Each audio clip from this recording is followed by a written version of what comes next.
Hello, everyone.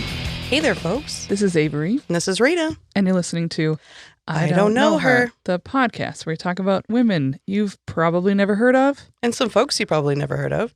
That you should have. And today you will. So you have a thing you told me you want to talk about? Yeah, I had a really good moment yesterday of some growth. Oh, growth. Yes. We love to see it. We love to see it. Here for it. I saw a person yesterday that I've had a very complicated history with, and that I can use the word, I felt like I've hated her for a really long time, and I've been holding those feelings, and they've slowly kind of been peeling away like layers of an onion. And I saw that person yesterday. I knew I was going to see them. And one thing I would usually do when I was younger is I would stay at the out of sight, try to get in and out and avoid that person at all costs and be very uncomfortable and try to avoid them, period. Which ends up being a lot of work on my side. Yeah, that's absolutely a lot of work for you. Yes. And also a lot of anxiety. Yes.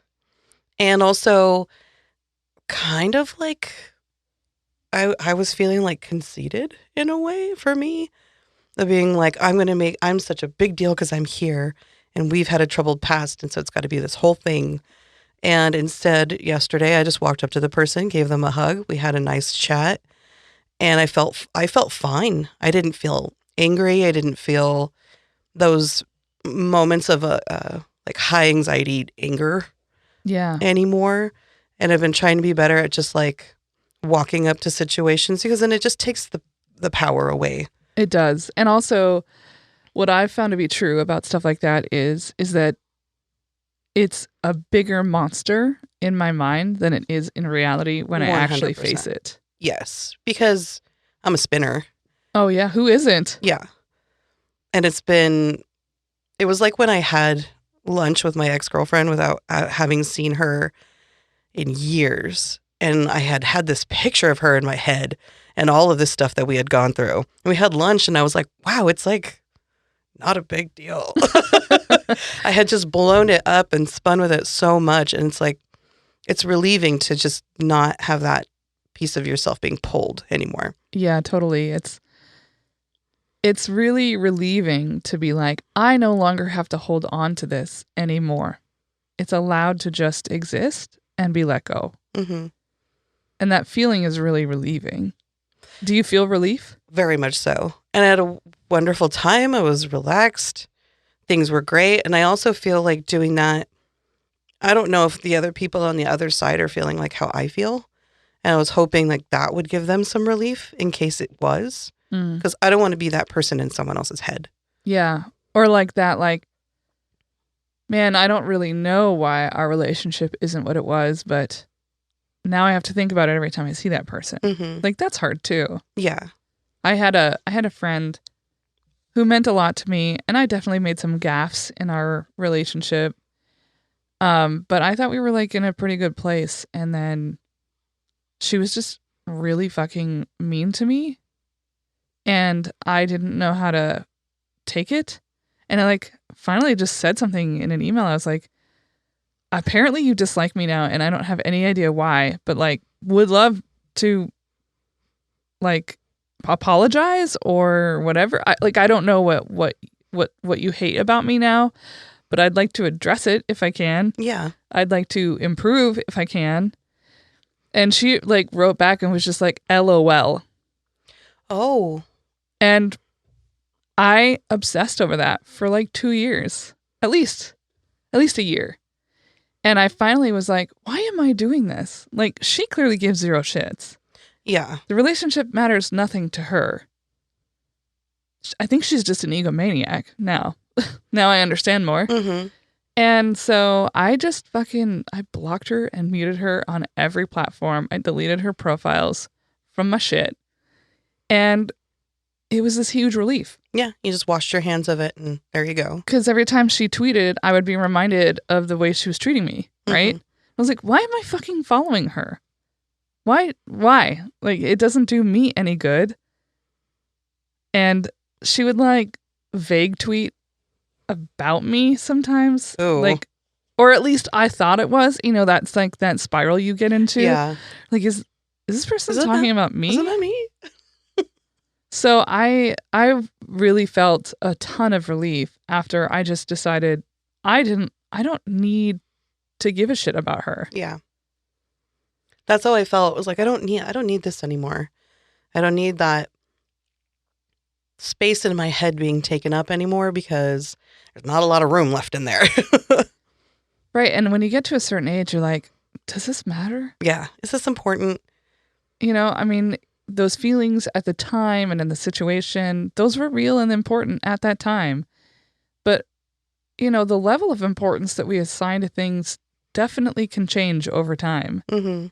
And that's, for me, that situation with that friend became so ridiculously unimportant. I was like, well, fuck her. Yeah. I do like this person, and what did happen between us was rough. And I'm sure it was rough for them on the other side too. And I was glad to just at least be like, shake hands, wish you well. Yeah. And walk away. And you can be in the same room now. Mm-hmm. It's not going to be as weird. Mm-mm. It's always a blessing. Yeah. So I left and I was like, I feel good. I feel like an adult today. And then I went and bought Bazooka Joe gum at the gas station. So adult of you. Well, you have a person today. I do. Actually, I'm going to do something completely different from what we've ever done. What are you gonna do? All right. Are you ready? I'm ready. I'm going to tell you about Wonder Woman. Okay. Ooh. And We've never talked about like a character. yeah, I'm going to talk about Wonder Woman and Joye Hummel. So this is the story of how Wonder Woman came to be and the first woman to ever write her story. Nice. So Wonder Woman, this is very weird. It's like Wonder Woman was born on. She does have a birthday though, doesn't she? I'm sure she does, but I'm going to tell you about her origin basically. And if you guys haven't been exposed to Wonder Woman or comics, the central character is, depending on which version you read, Diana Prince was her name, her like alter ego name, but she's the daughter of Hippolyta, and Hippolyta was a Greek goddess.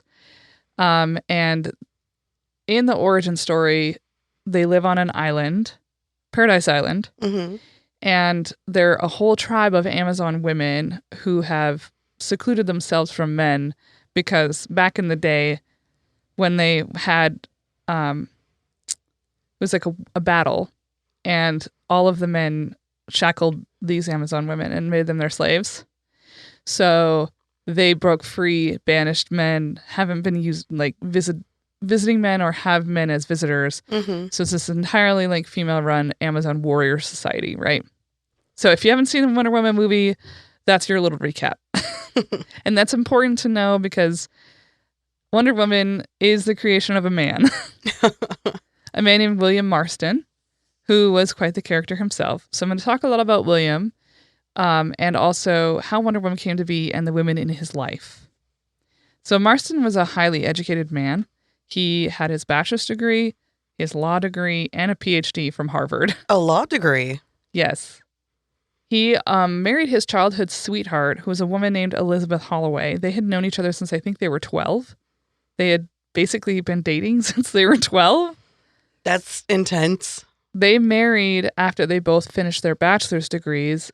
Like Marston, Holloway went on to also get her law degree, but she got hers from Boston University because Harvard didn't allow women at the time. Oof. Otherwise, she probably would have gone to Harvard. But they didn't allow women in the law program. It was only for men. Fuck that shit. She was often actually his partner in a lot of the research and studies that he does in his career. And he really did a lot of really kind of weird stuff. And in his PhD work, he actually created what is now the lie detector system. He was the inventor of that? Yeah, he invented the systolic blood pressure detection system. That is amazing. That's what it was called. So he Anne Holloway, although she went uncredited in this work, but she was very much with him the entire way, helping him with his research. He believed that you could it started with her. Like he was like testing her blood pressure, and like if they were in an argument or whatever, he'd be like, I want to take your blood pressure right now. And, so he started to make a correlation between your emotions and your blood pressure. And he sort of theorized that people who were afraid because they were guilty, or they were nervous because they were guilty, that would show up on this blood pressure system. And that's literally what it is. Yeah. It's a blood pressure reading. And of course, we know now that the lie detector system absolutely doesn't work. Because like you could just be nervous because you're talking to police and it's going to show up. And you're terrified and it's going to show up on the reader. Mm-hmm. Or like there was this one situation where I read a story about a woman whose son was found dead. And before, when he was missing, before they found his body, his mom did a lie detector test. And when they asked, like, do you feel like guilty or whatever about his disappearance, it showed that she had deception, quote unquote. And later on, she was like, yeah, because I'm a mother. Like, I felt like I should know what happened to him, and I felt responsible for not knowing. I felt responsible for... So that verbiage is correct. Like, Yeah. yes, I do feel guilty. I should have been there. Yeah, I should be the one who saves him. And it's like, yeah, exactly. This is why lie detector systems don't work. But regardless, that was his claim to fame. He actually... that lie detector system made him a household name. It blew up. Everybody was talking about it. It was in Time magazine, Newsweek, blah, blah, blah. He's on the cover. He's talking about it. He's very famous. He was actually a really outspoken feminist too, like very outspoken. And he was very supportive of his wife, Elizabeth's career and education. And actually, for a good chunk of their life together, she was the primary breadwinner. Oh, wow. Because he had a little bit of an issue that happened. Did he get hurt or something, or? No, he was accused of fraud. Oh. And was actually arrested and charged with fraud. The charges were later dismissed, but it had hurt his reputation. Fraud, like a financial fraud? No, it had to do with the lie detector test. It was a whole thing. Basically, he was accused of lying on the stand in a trial. He was cleared of all of the charges later, but the stain was there. Yeah, the stain was there. And on top of that, he did really strange studies / experiments, like very fucking strange shit. And he was like always theorizing about things. He was very interested in like sex and the differences between the sexes and emotions and things like that. And so he would like create studies that were about that. Like at one point, he had a graduate student, which we're going to return to, who had turned him on to this sorority pledge, like rush type thing. You know how like they always do make them to do these weird things. It was called like the baby something. I didn't even write it down because I didn't want to talk about it, but here we are. And it was like all of these girls, these sorority pledges would be like spanked and stuff. It was very weird. That is fucking weird. And he was like, well, this is interesting. Oh my God. And he actually like really fell down the academic ladder because he had originally started out as the chair of the psychology department at American University. And slowly he got less and less kudos. Actually, he was actually working as a professor at Tufts University, and that graduate TA, his student, was a woman named Olive Byrne. And she actually was the niece of Margaret Sanger. Really? So I basically have like two Margaret Sanger things happening in a row here, and that was unintentional. But Margaret Sanger had a sister named Ethel Byrne, and the two of them are the ones who founded the American birth control movement, basically. Mm-hmm. What became the Planned Parenthood Federation of America. That was Ethel Byrne and Margaret Sanger. And Ethel Byrne had a child named Olive. And Olive was a student of Marston, and he they began working together on these studies. She was the one who introduced him to this like really weird sorority thing that he was super into. And they fell in love with each other.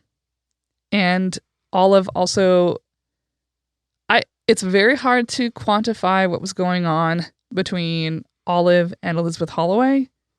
But Olive moved in to their home, and the three of them lived happily ever after. Oh, okay. As a family. So I'm going to talk more about his family in a bit, but I do want to talk a little bit about his Margaret Sanger stuff because that's really interesting too.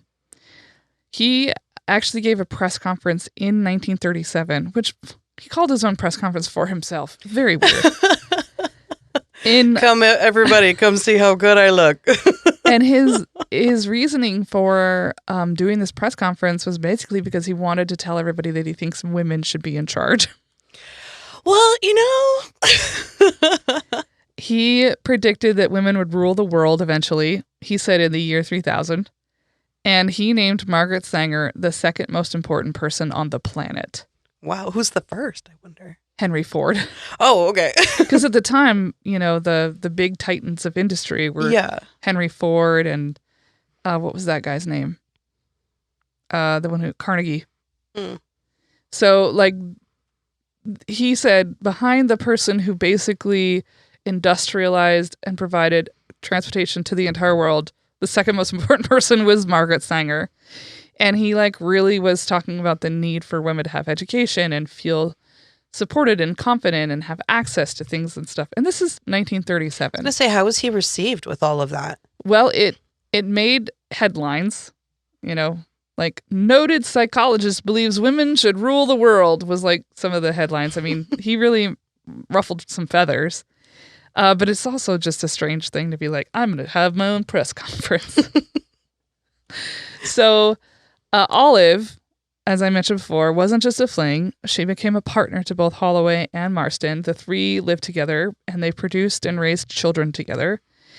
In fact, I know that Holloway was able to actually continue to be a working woman and working mother because of Olive.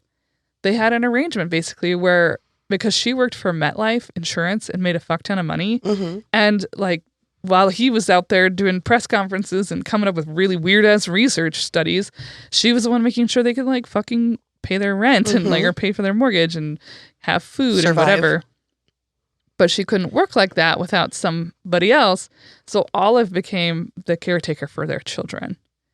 And it's very clear that they had sincere and deep love for each other. Now, I don't know whether or not that was romantic or sexual as well, but it was certainly very mutual.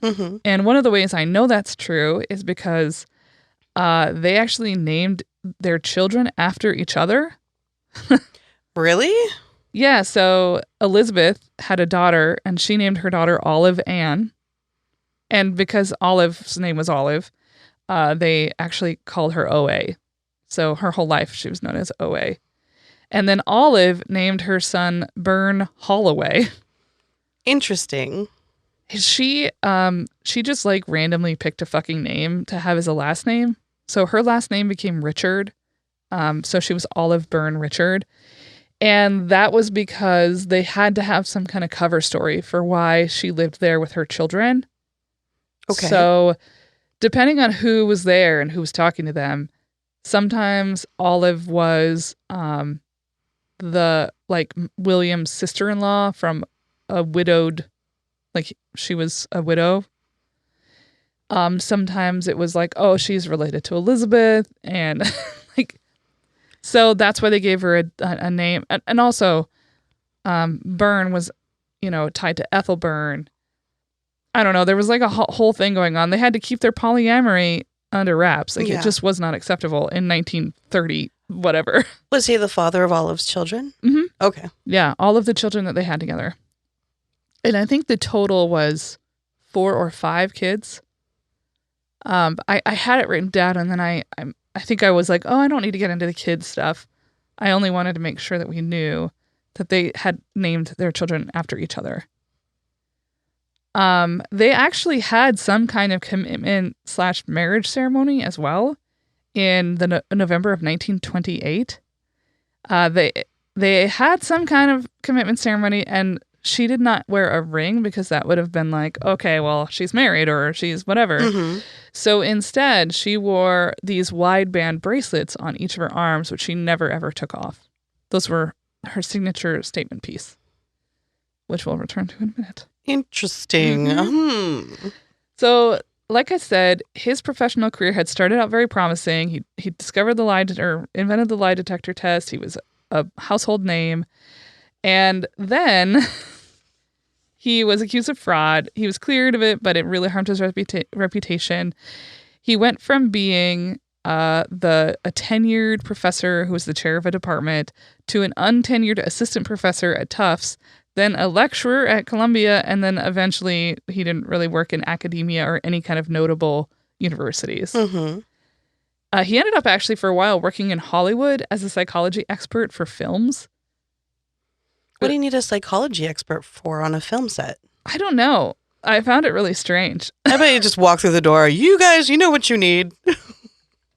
Next to the crafts table. But he also worked on like scripts. Like, I don't know what they really wanted for psychology purposes, but he would like consult. Okay. I'm just imagining like a psychology chair next to the craft services table. Yeah, it seems really strange. However, I would say that this wasn't his first time being involved with movies, because actually when he was an undergrad, there was a contest for college students to write a script, and the winner would have their script produced, and he was the one who won. And you're never going to guess who was the person who actually made his film. I have no idea. Alice Guy Blaché. Are you kidding me? Isn't that fucking wild? That is wild. I had read multiple sources, right, who all talked about him winning a script, and it was for the Edison Company. And then one of them was like, oh, it was for the Edison Company, but Alice Guy Blaché made the film. And I was like, well, for listeners who don't know, I talked about Alice Guy Blaché because she was the first woman to basically make a narrative film. And if you want to listen to that episode, it's season 3, episode 2, and it's one of my all-time faves. Me too. Cabbage babies. That's all I have to say. Cabbage babies and the rolling down the hill. The mattress. Mm-hmm. Like, a poor man was inside that damn thing. Okay. We're getting on a tangent here. Eventually, that ended also, his stint in movies. It brings us to the 1940s. So this is when comics are going to come up. So comics started to become hotly debated. It had become very popular. Lots of kids were reading them, and people were like, what is this trash? Why is it trash? Well, there were a lot of people who thought that comics were, quote, an ill on society, a national disgrace, and were fascist. Oh. And of course, this is the rise of the Nazi Party in Europe and the domination of Hitler's fascism across the continent. So here in the United States, there's a lot of fear of fascism. And people were like, comics are fascist. Which to me was a very wild jump to be making. That's a stretch. In fact, there was an article in Library Journal at the time that declared comics, and specifically Superman, would breed a new generation of stormtroopers. Really? Mm-hmm. Interesting. So Olive was working as a writer for Family Circle magazine under the pseudonym Olive Richard. She pitched an article to her editor in which she would interview renowned psychologist Dr. William Marston to speak on whether or not comics are dangerous. And the article was published in October of 1940. And Marston, in the article, was unequivocal that comics were not only not dangerous, they were really good for kids. They offered them a way to, like, see themselves in a different way and feel strong and empowered and things like that. And you know what's funny is that she interviewed him a number of times for this magazine. And every single time, the beginning of it would be like, I traveled on the train to Rye, New York, which is where they lived, right? And it was always this farce, this like whole scenario that she had set up, that she was meeting this guy in his Rye, New York house and so on and so forth. crazy. Yeah, isn't that? I just find that really interesting. Just really trying to hide. Yeah, they had to. Yes. Charlie Gaines, who was the publisher at that time of All American Publications, which eventually would merge with another company to become DC Comics. He read this article and he was like, I know, I need this guy, Dr. Marsden. He needs to come in and be a consulting psychologist. And the controversy at the time over comics meant that a lot of the major publishers were either forced to or compelled to in some way have advisory boards who would be made up of like psychologists and like religious people and mothers and like things like that were all like had like degrees and stuff. And they would read every single issue of a comic before it was ever allowed to be published. And they would give feedback like, this is going to be too racy, this is too much violence, so on and so forth.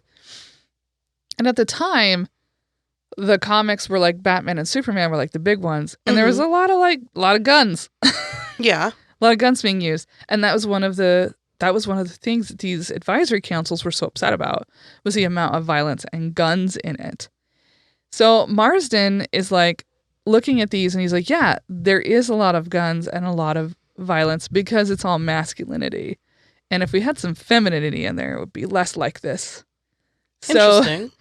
When Marsden gets added to the advisory board, he's like, well, I have all of these ideas. And Gaines was like, okay, well, maybe I'm going to remove you from the advisory board and make you a writer. So initially, he started out just helping out on some comics and writing some comics and helping them with editing and things like that. But what he really wanted to do to combat this criticism was to create a female superhero. And there's a lot of debate about like how much influence Holloway and Byrne had on his creation. It's inevitable to me that Elizabeth Holloway and Olive Byrne were instrumental in the creation and like the foundation of this character. But he was also, like I said, a really big fan of Margaret Sanger before he ever even met Olive. You know, he was like going to feminist lectures at Harvard. Like one of them was Emmeline Pankhurst, who was actually banned from speaking at Harvard. And she went and like spoke next door, and like a lot of men in the audience were like booing her, but he was not one of them. And, you know, so he had this background where he was like really interested in and devoted to feminist stuff, as was Elizabeth Holloway, as was Olive Byrne. But like, you know how it is when you're in your house and you're like, I'm working on this idea. You volley with your partner. Like it's not a one-sided conversation. He's not in there just like thinking it up on his own. No, with my ex-husband, like he'll be working on a job and let me take a peek. And how do you feel about the font? How do you feel? I'm like, well, how about like, what if you move this around? And he'd be like, oh yeah, like that looks really good. And if I was working on art, I would be like, do you think these colors go together? He's like, well, if you do this, and like that, what do you think about that? And I was like, oh, that's a really great idea. Right. There's just no way that there isn't some kind of collaboration happening. So he proposed to Gaines, let's have a female superhero. And the guy was like, fuck no. No thanks. No? Nobody's going to buy it. And Marsden was very insistent. And here's an excerpt from a letter he actually wrote to Charlie Gaines, again, who's the publisher of DC Comics. A male hero, at best, lacks the qualities of maternal love and tenderness, which are essential to a normal child's ideal. Instead, he becomes a superman who uses his extraordinary power to help the weak. The most important ingredient in the human happiness recipe still is missing: love. It's smart to be strong, it's big to be generous, but it's sissified, according to exclusively masculine rules, to be tender, loving, affectionate, and alluring. Aw, that's girl stuff, snorts our young comics reader. Who wants to be a girl? And that's the point. Not even girls want to be girls, so long as our feminine archetype lacks force, strength, and power. Not wanting to be girls, they don't want to be tender, submissive, peace-loving, as good women are. Women's strong qualities have become despised because of their weak ones. The obvious remedy is to create a feminine character with all the strength of Superman, plus the allure of a good and beautiful woman. What are your thoughts? That's pretty bold statements. Girls don't... What was that? Nobody wants to be a girl. Girls don't even want to be girls. Mm-hmm. As long as our feminine archetype lacks force, strength, and power. I wouldn't say he's wrong with that Yeah. estimate, really. It's just kind of sad. I don't like the part where he says, not wanting to be girls, they don't want to be tender, submissive, peace-loving as good women are. I was like... Wait, so, okay, yeah. I didn't catch that. So Yes. as good women are, so what you're saying that if you're not wanting those characteristics, then you're bad? So, because girls don't want to be girls, they don't want to be tender, submissive, and peace-loving, like good women should be. Mm. What are your thoughts? I think that's definitely put it like, for having such a like a progressive like attitude, it's very regressive, because you're saying there is a good type of woman and a bad type of woman, and because it's like this is like a sensitive, tender person, you're good, tap tap on your head. I just think it's like he's arguing that women should be, strong and powerful because they're submissive. I'm like, what? What is that? I don't even fucking get it. He brings this up a couple of times because at first I thought maybe he doesn't mean that the way I'm reading it. And but it's like reading it twice. I'm like, no, that's what she's fucking said. And then he went on and said stuff like that like later too, which I'll get to. But I just find his like I'm just not sure I like it. Like intentions are fine, but it's like I still have to remember he's still a man. Right. But I'm like 50% with him, right? Like I'm like, you're getting there, buddy. You're almost there. Like that's girls stuff, exclusively masculine rules. Like you can't be tender if you're masculine. You can't be loving and affectionate. Like he's like halfway there. I'm like, you're almost there, buddy. That's toxic masculinity you're talking about. Exactly. I'm with you. Oh no. Oh honey. Sweetie. No, women are not just alluring, sensitive, submissive peace lovers. That's not it. That's not it at all. So Gaines, though, is like finally convinced by Marston's like insistence, and he's like, "You have to try it. It's a female superhero. Like, let's just put her in one issue. Let's try it." So Marsden wanted the comic to also serve as psychological propaganda. He actually used that as a term. Psychological propaganda. Yeah, he wanted Wonder Woman to be a model for the, quote, great movement now underway, the growth in the power of women. Okay. Because again, for him... That sounds kind of positive. Right. He wanted her to be strong, independent, beautiful, and patriotic. At the time, being patriotic was very important. Yes. Like Captain America comes out in stars and stripes. Like, yes, literally. So he worked with an artist named Henry George Peter, who's actually a really kind of an old man.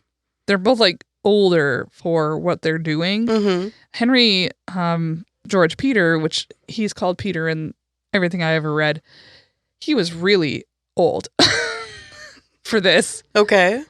But Marston was like, it's kind of funny. It's like normally there's a writer and the writer has like ideas and thoughts and like contributes to it. But it's like once you've given it over to the artist creates the thing. That is not how it went. Like Marston was like, no. She needs this. No, that. She needs that. Okay. Nope. Not it. Tone that down. Make her more muscular over here. Like he very was hands-on. on it. He wanted her to be, the artist, based on the things that Marston wanted, started to use the Varga girls. Do you remember those? It's like basically, remember when the Suicide Girls were like a big thing in the aughts? Mm-hmm. They're based on Varga girls, which are like those pinup girls. Okay. So the Varga girls were an inspiration for what would become Wonder Woman. And right away, they worked together and created what has really remained, for the most part, her outfit.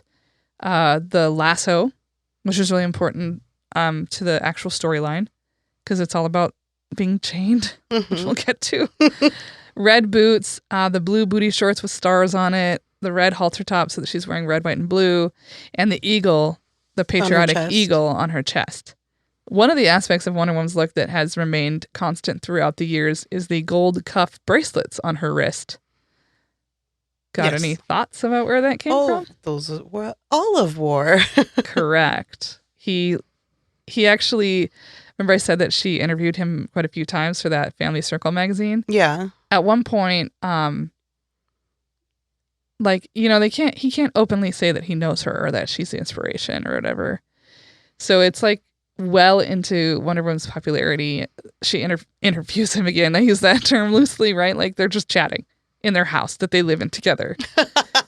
But he like quotes to her like, "Hey, my own actual Wonder Woman is here." And she was like, "What do you mean? Whatever should you be meaning by that?" And he was like, "Your bracelets. Have you ever noticed that Wonder Woman has bracelets? That's because of you. You inspired me." So he just full on admits it. Yeah, and she has to act like completely like shocked. I had no idea. This is some kind of strange foreplay. And so a lot of what I used for my research was based on a book that was written in 2014 by a writer named Jill Lepore, who wrote The Secret History of Wonder Woman. And she talks about like that specific moment, and as it was basically a tool so that he could publicly show his affection for her. Oh, okay. Yeah. Because they were so hidden. They had to be. Yes. So I said he was really hands-on. He wasn't just hands-on in the artwork. He was hands-on with like how the artwork should look paired with his words. So I'm going to actually share a couple of the notes he would send along with his scripts on like what the panels should look like. This is from the very first one. Quote, "Trevor's plane nosediving into a sea covered with heavy mist. A fountain of water splashes up where the plane hits. Trevor's figure is thrown clear of the plane, falling head down, arms and legs waving helplessly, beside the plane and into the sea. Later, Wonder Woman is tossing him a purple bottle of tablets. Color artist, take note." Purple. Yeah. Like, and if you look at his words in his notes that he sent to the artist at the actual rendition that's in the published comic, it is identical. Basically word for word, they translated it into the comic. But like that's not normally how it's done. Normally they write the script goes to the artist interprets the script. There might be some like changes once they're all in the same room together, but like generally the artist does what they're supposed to be doing. He's literally storyboarding. Yeah, he is telling them, this is what this panel is going to be like. This is what this panel is going to be like. I think he's just very specific. So Wonder Woman appears for the very first time in All Stars Comics number 8 in the fall of 1941. So Wonder Woman is born. Her origin story, of course, as we talked about, has its roots in mythology and also in the feminist mythological retellings of the 1910s, which were influential on him. And, of course, a bit of American patriotism thrown in there for good measure. Mm-hmm. Here's actually a quote from that original comic. "At last, in a world torn by the hatreds and wars of men, appears a woman, to whom the problems and feats of men are mere child's play. Bullets never solved the human problem yet. America, the last citadel of democracy and of equal rights for women." That's pretty cool. Yeah. As author Jill Lepore put it in her book, quote, "Wonder Woman left Paradise Island to fight fascism with feminism." That's pretty good. Shortly after its debut, right, it comes out in the fall of 1941. America enters World War II after the bombing of Pearl Harbor. And of course, the comic had to reflect that patriotism and the goal of tamping down fascism. And Marston, the publisher, thought that they were going to be able to, now that everybody's in war, we're really focused on the war, right? So we thought, we've got this censorship game beat, like we're going to be good. But they were wrong. Wonder Woman was targeted almost immediately, mostly because, quote, "Wonder Woman is not sufficiently dressed." As one bishop wrote. Oh, God, a bishop? Yeah. Fuck. Okay. What are you reading this for? For the children, of course. Wonder Woman joined the cast of the Justice Society, but she initially was not allowed to have any action. It was very strange. Like, the boys are all going away to war, and they're like, "You got to hold down the fort." And so she just sits, I guess, in the Justice Society headquarters. Some of the time, she gets to take notes at their meetings. Oh, exciting stuff. There was one issue that Jill Lepore talks about in her book where at the beginning of the episode, the Justice Society is meeting and they're like, "Hey, what did we say in the last meeting?" And they turn to her and they're like, "Where are your notes?" And she's like, "They're lost. I must go find them." And she leaves the panel to go find the notes and then doesn't come back for like 50 pages. Oh, God. So not great. Not great. Yeah. But Marston was really, again, he had quite an agenda. So he did start to have Wonder Woman doing things while the boys are away at war. So there'd be the scenes of the boys at war. Wonder Woman would be starting boycotts and strikes and rallies, and a lot of the stuff that she was doing in the comics were based on real things that had happened in like the 10s and 20s. Okay. Like one of them was a situation where a corporation had like a stranglehold on the production and distribution of milk. And so there were poor babies who were dying because they couldn't have access to milk. And I was like, "Oh, you mean like our formula shortage right now?" I know. I was just saying, wow, glad that shit's still happening. And so in the comic, she like chases down the CEO and is like, and he turns out obviously to be a Nazi agent because they had to throw in some Nazi stuff in there. And she like lassos him and forces him to like stop doing this, right? There's another one where there are these women all working at a department store and they're being paid like basically no wages, and she like gets them to strike, and then of course she discovers that the woman in charge is actually a secret agent. Nazis. Nazis, more Nazis. Well, that was like the original Catwoman. She was one of her enemies that she would always fight was this blonde woman, and she had like this triangle cut bang, like a shag bang, and they would like wrestle, and one day she like grabbed her hair and pulled her bangs back, and she had a swastika. She had a swastika burned into her forehead. I know. Yeah, there was another one that was very weird. I didn't understand what was going on in the comic until like later on, but it's like suddenly she's this other woman. It was very weird. She's like a housewife and she's like being dominated by her husband. I don't know. It was very fucking weird. But that one was really about like the inequality at the home and how men need to allow women to like grow and blossom. It's very weird. He was strange. But Marston did believe this, quote, "The only hope for civilization is the greater freedom, development, and equality of women." And of course, he meant white women. Oh, okay. There are plenty of, all of those early comics have exceptionally stereotypical depictions of people of color. Oh, yeah. And of course, at the time, we're at war with the Japanese. There's a lot of really anti-Japanese stuff. Definitely, 100%. Yeah. Nonetheless, Wonder Woman was becoming more and more popular among readers, and in July 1942, she became the first female superhero to have her own comic book. Ooh. Marston decided to come out of the closet as Wonder Woman's creator, so he sent out a press release that he wrote. Did he hold a press conference again for himself? He sent out his own press release that he wrote, and the title of it is "Noted Psychologist Revealed as Author of Best-Selling Wonder Woman." He really, he's going for it. He's like, I just want y'all to know. Kudos. In it, he really hit home that he wanted Wonder Woman to be feminist propaganda. So this is what he wrote. Again, he's acting like it's like a press secretary writing it, but he wrote it. Yeah.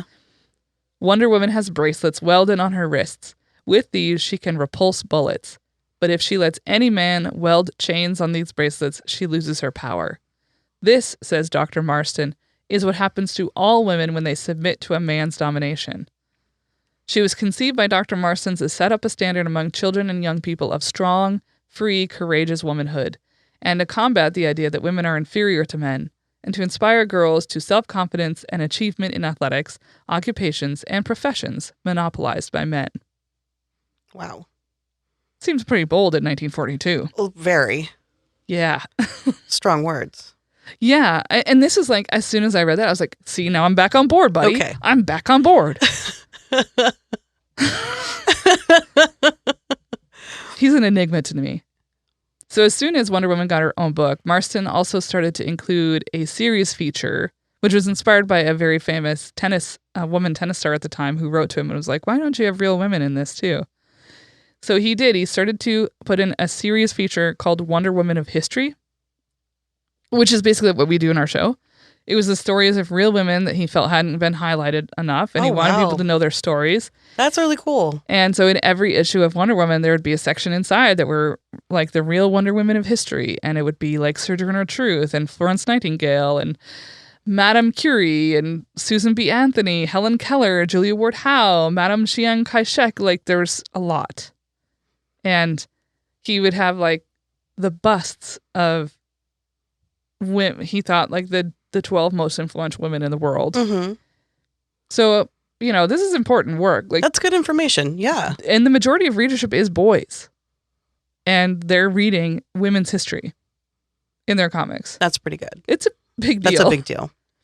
One issue that folks noted about the series is that Wonder Woman and the other women who are always in the storylines always, almost exclusively, end up in some kind of bondage. Yeah. They get chained, bound, tied up, gagged. Yes. I already knew. Marston, I think, if there's any lawyers listening, this is just my opinion. I'm not saying it's true or not. There's a lot of evidence that he was very interested in it. So it is my leap of imagination that I think he might have had a fetish. Because every single time somebody was like, there's just too much bondage in this. Like, there's just so much of women being like chained and whatever. Mm-hmm. And he was like, nonsense. It's fine. It's fine. It's fine. And he would often describe these details. Remember I was telling you about all of the notes he would take and give to the artist? Here's one about a bondage scene. Oh, gosh. Okay. Again, this is from Lepore's book. This might turn me on. Quote, close-up of Wonder Woman still lying face down. The paddle is just hitting her buttocks. The Martian does not show in this panel, only the spanker. Show the descent of the paddle with action lines and stars, etc. Are you ready to see it? Yeah. This is the actual comic panel. And I'll need this page back. I'm gonna need this back. So I need you to describe for our listeners what you're seeing. She looks like she's been pushed forward.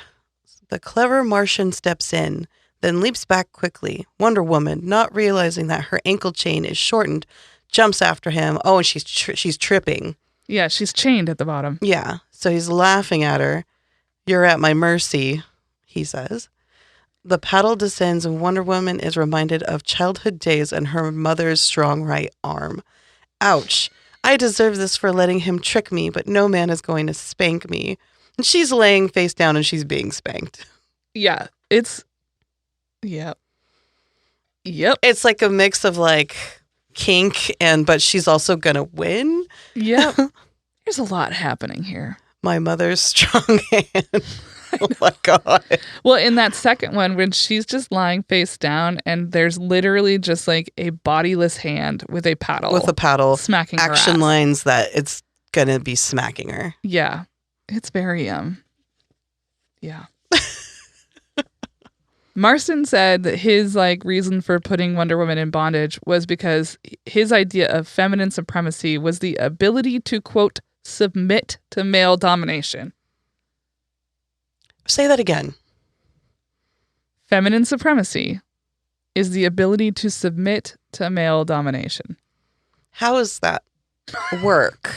This is what I'm saying. He confuses the shit out of me because, right before that, he says in that press conference or that press release, this is what happens to all women when they submit to man's domination.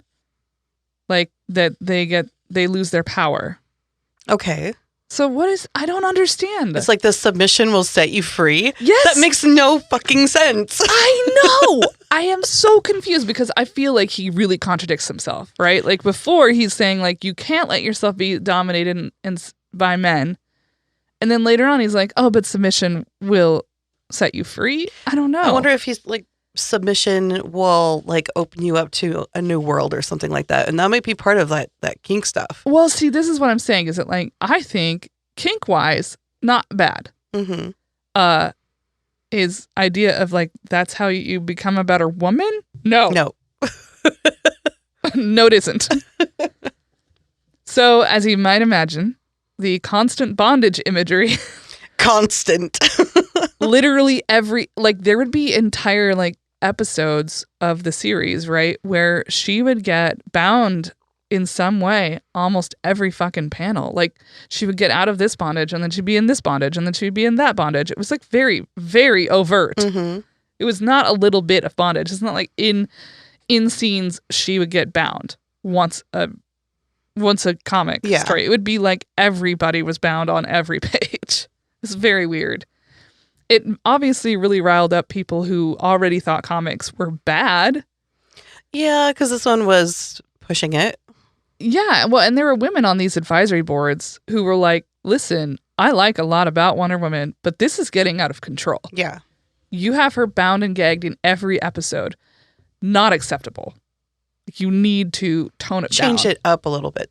And Marston's response was, quote, this is one of the quotes where I'm like, okay, buddy, I've stopped being on board. You're canceled. Okay. Marston's response was, quote, the secret of woman's allure is that women enjoy submission, being bound. Yeah. I'm like, buddy, you're losing me again. That's not his decision to make for women. But don't you know women enjoy it? Yeah, that's not his choice to make for women. No. If the woman wants that, that is her choice. It's not for you to decide this is what's going to be the best for you. Submission for all. Yeah. It's not how that works. And again, he just keeps, like, to me, contradicting himself. Like, one moment he's saying that, you know, don't ever submit to male domination. And the next one, he's saying literally, women enjoy submission. It's a blanket statement. Mm-hmm. I don't care for it. Even though there was quite a bit of criticism, it was still like the most popular comic at the moment. So much so that Wonder Woman became the first comic with a female lead to be syndicated in newspapers across the country. The only other comics included ever were Superman and Batman. Like, you know, in the newspaper comics? Yeah. So Wonder Woman had her own syndicated panel. Obviously, this meant that Marston became exceptionally busy. There were Wonder Woman storylines in Sensation Comic, All-Star Comics, Comic Cavalcade, her own book, oh wow, her own series, right? Just the Wonder Woman books. Yeah. And now the newspapers. So it's doing well. Mm-hmm. Yeah. But that's too much work for one person. Yeah. To keep up, because they come out like weekly. Yes. I mean, that's a lot. So Marston decided he needed to have an assistant. And at the time, he was teaching at the Catherine Gibbs School, which was a secretarial school. And one of his students in his class was a young woman named Joye Hummel. So I'm going to tell you a little bit about Joy, because we're going to include her story here. So Joye Hummel was born on April 4th, 1942. So she's much younger than him, obviously, Mm-hmm. on Long Island. Her parents managed a chain of grocery stores, and so she had a relatively comfortable life. She was really smart. She actually got into the Middlebury College in Vermont after high school, but she had to drop out after a year because her parents were getting divorced and her mother wanted her by her side. So after she'd come home, she still wanted to continue her education because she wanted to have a job. So she enrolled at this Catherine Gibbs School for Secretaries. And she was taking Dr. Marston's psychology class. And one of his goals for that class was to teach women to be more assertive at work. So basically, it was a psychology at work class. Like, how do you manage your emotions and how do you use your emotions to your advantage? Okay. So to that end, the final for the course was a take-home essay exam with questions like this. Advise Miss F how to overcome her fear of talking with the company vice president who is in charge of her division, and whom she has plenty of opportunities to contact if she chooses. Also, tell Miss F why these contacts are to her advantage. Okay. So the students would then write an essay like, I would tell Miss F that she should do such and such in order to talk to the company and so on and so forth. So again, another thing about Marston, I was like, Olive Byrne is actually the one who would grade his papers from his students. Really? Yeah, so he would bring home all of these essays and stuff like that. In this case, the final exam, and she was the one who would read through them and grade them. And then he would just submit his grades. That's cheating. It's not cute. I don't love it. No. But she is reading through these and she comes across Joye Hummel's and she was like, holy shit, this is fucking great. This is fantastic. Like, he has to read this. He has to know who this kid is. So she takes it to Marston, and Marston declared it was the best student work he'd ever received. Oh, wow. Ever. And he taught it, like Columbia and American University and Tufts. So this is a big deal that he's like, this secretarial school is creating the students' best work. So he asked the university or the school to bring her in so he could interview her for a job. And she was like, really? Yeah. I mean, yeah. So she did. She came in and he hired her to become an assistant at his office to work on Wonder Woman. And at that point, Joye Hummel was 19 years old. Oh, wow. She's so young. At first, her job was just to type the scripts. Like he would say, like, he would handwrite it, she would type it. But within weeks, she began to actually write scripts of her own. But Joy wasn't as familiar with the feminist underpinnings of Wonder Woman as Marston. Like, she had, like, her own personal feminism. Like, that's why he was so drawn to what she wrote in her essays. Like, she very clearly had, like, a strong feminist belief system. But she actually didn't, like, have a lot of education in feminism. And she's very young still, too. Yes, extremely young. So he gave her Margaret Sanger's book, Woman and the New Race. And that was one of the books that she was required to read in order to work on Wonder Woman. In 1944, just 5 months after she began to work for Marston, Marston collapsed and was sent to the hospital. And it was discovered that he had contracted polio. Oh, no. Right. And it was very fast. Like, he could not get to work in New York City anymore because he couldn't get on the train and travel like that. So she would go to the studio during the week, work on the comic, and then take the comics and everything they worked on with the artists and stuff during the week on a train to Rye, New York, which is where his home was with his partners and children. And the two would then work on the comics together, and she would bring them back into the city and take them back to the publishers. And, quite a job. Yeah. Joy had no idea, of course, that Olive was his other partner because she was told that Olive was his widowed sister-in-law. Okay. Obviously, he couldn't keep up with everything that he'd been doing after he contracted polio, so the newspaper strip was canceled. It no longer existed. And Joy began to take over the main comic storylines. Her first cover story was issue number 12, titled The Winged Maidens of Venus.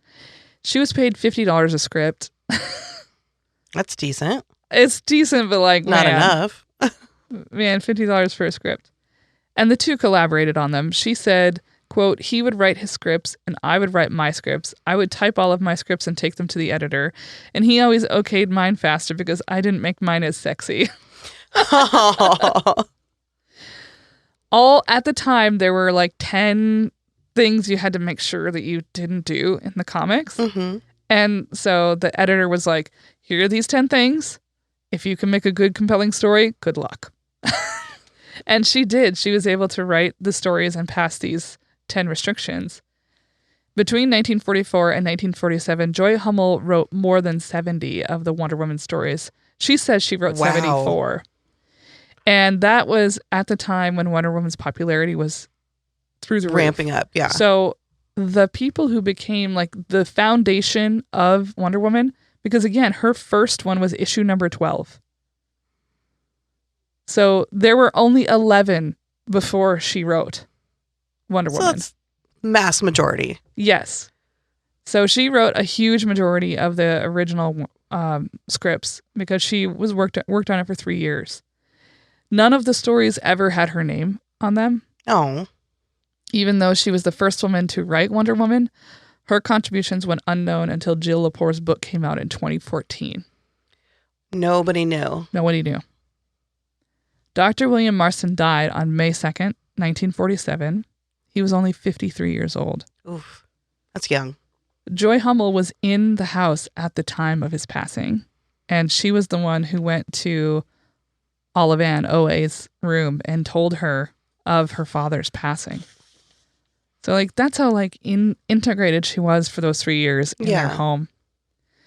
Marston's wife, Elizabeth Holloway, went to the publisher after his death and pleaded that she should be in charge of the comic, which I was like, yeah, absolutely. You've been doing it already. You've proven yourself. No, this is his wife. Oh. And she went to the publisher and said, I should be the one who takes over Wonder Woman because basically I was there. Yeah. I was in the room, right? And the publisher denied her request. And actually, the Wonder Woman did not do great after that. I'll get to that in a second. Shortly after Marston's death, Joy too left the company. She had actually just married a man named David Murchison, and he had a 4-year-old daughter from a previous marriage. And so she was thrown into motherhood, you know, right? And she was like 21, 22. She was getting ready to take the train to go to work on Wonder Woman the first day after she came back from the honeymoon.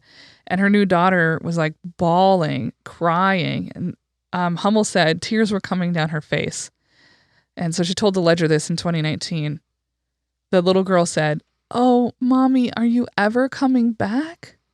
Oh. And was just like crying and was feeling abandoned. Joy cried all the way into New York City, and she got to the office and immediately told the editor that she quit. Oh. I cannot leave this child, she told him. So Joy left. The comic continued on. After Marston died and the comic fell into completely different hands, they really made her shitty. Like, I was trying to come up with like a more diplomatic word, but it was like really like she was just like a dumb idiot girl who kept getting into dangerous situations and the boys had to bail her out. It was just dumb. It did that for a long time. The comic, though, obviously, as we know, it continued on. It's become one of the longest running comics of all time. It only had one short hiatus, which was in 1986. That's the only time it hasn't been in circulation. And Joye Hummel, who was the first woman to write Wonder Woman, went on to become a stockbroker, which was another rare career path. She was one of the first women in New York to pass a stockbroker exam. Wow. In 2018, Joy was asked to be a featured guest at San Diego's Comic-Con. She was really taken aback at the honor, and like the crowd was just like full of people dressed in Wonder Woman gear, and they all did a standing ovation for her. She was like, "Don't make Wonder Woman cry." She received the Bill Finger Award for Excellence in Comic Book Writing, which is the equivalent to the Oscars in comic book world. Her work on Wonder Woman is now highlighted in the Smithsonian and elsewhere. And she was 90 years old before she was recognized for her contributions to the Wonder Woman franchise. 90 years old. She's lucky she was able to see it. Yes, at agreed. 90. Her first husband died in 2000, and she married again to a man named Jack Kelly. And he's the one who, like, he had no idea. And he was the one who was with her in San Diego and was like, "Oh my God, my wife did something real fucking cool." She died on April 5th, 2021, just a day after her 97th birthday. Whoa, 97. Olive Byrne and Elizabeth Holloway stayed together after William Marston's death and raised their children in the same home. And they continued as a partnership until Olive's death in 1990 at the age of 86. Elizabeth died 3 years later in 1993, 1 month after her 100th birthday. Whoa. Wonder Woman, however, has continued to live on, with more than 700 comic issues, as well as television and film adaptations, including the recent Gal Gadot vehicles. And books about Wonder Woman like Joe Lepore's The Secret History of Wonder Woman have been published. There's even a film about William Marston, Elizabeth Holloway, and Olive Byrne, which you may have heard of, called Professor Marston and the Wonder Women. And that is the story of Wonder Woman. That's bonkers. And the first woman to ever write her. That's a wild ride. I had no idea. Yeah. Complicated history. Really, I was really drawn to the polyamory because it existed at the time, obviously. Yeah. But it is so rare. And it was rare to even have any kind of idea. Like Charles Gaines, the publisher, he knew. Mm-hmm. Like he knew that those children were all, they didn't even reveal to the children that Marston was their father, that all of them had the same father. Oh. Until like the 60s. Well, who did they think that their father was? That random Richard guy. Oh, never existed. Never existed. Yeah. Because like her daughter's name is Olive Ann Richard. Yeah. So like the kids' names have the last name Richard. Richard. Whoa. Yeah, isn't that wild? Yeah. It was a really fascinating story. If you thought that this was interesting and you want to read more, I highly recommend you read Jill Lepore's book, The Secret History of Wonder Woman. She also wrote a much more abridged version of what's in the book for The New Yorker, which is called The Last Amazon. I also read The Surprising Origins of Wonder Woman by Carolyn Cox for The Portalist, which was really heavily about Margaret Sanger. Wonder Woman's Other Woman, Joy Murchison Kelly's overdue tribute at Comic-Con by Peter Rowe for the San Diego Tribune. And Joye Hummel, the first woman to write Wonder Woman, dies at 97 by Neil Genslinger for New York Times. The last but not least, which is a real treat, The Sheriff Meets a Real Wonder Woman by Kathy Lee Berkowitz for The Ledger, which was like a local newspaper in their hometown. Yeah. That was really fascinating. Yeah, I want to watch that documentary. It's not a documentary. Oh, it's like a movie. a movie? And there's sex in it. Oh, I want to see it even more. Popcorn. I was like, oh, are we going to see some of the bondage? I will say that Joye Hummel was asked about that, and she said that, she didn't always agree with what was in the comic, but like William Marston was never anything but a stand-up guy. Okay. Like she had no idea that they were all together as a partnership. She learned that much later on. And she also said that there was never anything untoward or strange or whatever at their home. He was never a creep. Like, she was like, I never was under the impression that the fetish stuff was like real. Like she was like, I just thought it was like, what we do in the comics. Yeah. Because one of the things was she never was going to have a gun, right? Mm-hmm. And so if people were attacking her, they couldn't have guns usually. Yeah. Although she could, her wrist bracelets would repel them. But yeah, so that was the way that they went around not having guns. And so she felt like that was the way that they had to do it. Because she still had to be as like in danger. Yes. And now her character has changed so much. She's much more of a dominating force. What's funny is that her original drawings, the drawings that William Marston had the approval of, she's very muscular. And there was actually a movement because she's supposed to be an Amazon. Yeah. Yeah. There was a movement to change her outfit to a skirt. And they did do a drawing of her in a skirt. Because that was partly to appease this like board of people who said that it was not appropriate, not ladylike or whatever, because she wore shorts. But it just didn't fit. The skirt didn't fit. Like it just didn't fit with her character. Yeah. And then they wanted to make her shorts longer, and she was like, well, he goes like, I don't want her to look like she's wearing men's underwear. And there was the photo that you showed me, I was like, oh, she's wearing bike shorts. Yeah, it's funny because they really were harping on the shorts thing, and I now feel like the shorts are less provocative than some of the other stuff that was out there. Like Catwoman's basically wearing a vinyl suit. Yes. In the book also, if you guys remember, I don't even remember what season it was, Rita talked about June Tarpe Mills, who created Miss Fury. Fury, which is basically that's what I was saying, the first Catwoman. Yeah. So that she gets talked about in the book. And it was really interesting to see all the crossover that was happening. Even when I was reading the Wonder Woman of history that he put in the comic, there were a couple of people that we've covered on the show that were included in those early issues. That's really cool. Yeah, it was really fascinating. We're getting a lot of crossover now because we've been doing this for a minute. Yeah, we are deep in. Yeah. Anyway, I'm glad you enjoyed it. I did. This was awesome. This was definitely fun. Reading it. The book is like quite long, but I'll just tell you right now, it's actually not very long because there's more index than any book I've ever seen because it indexes like all of the comics. Mm-hmm. So I recommend it. It's Good job. book. Thanks. Thank you also to Lucas for our wonderful editing.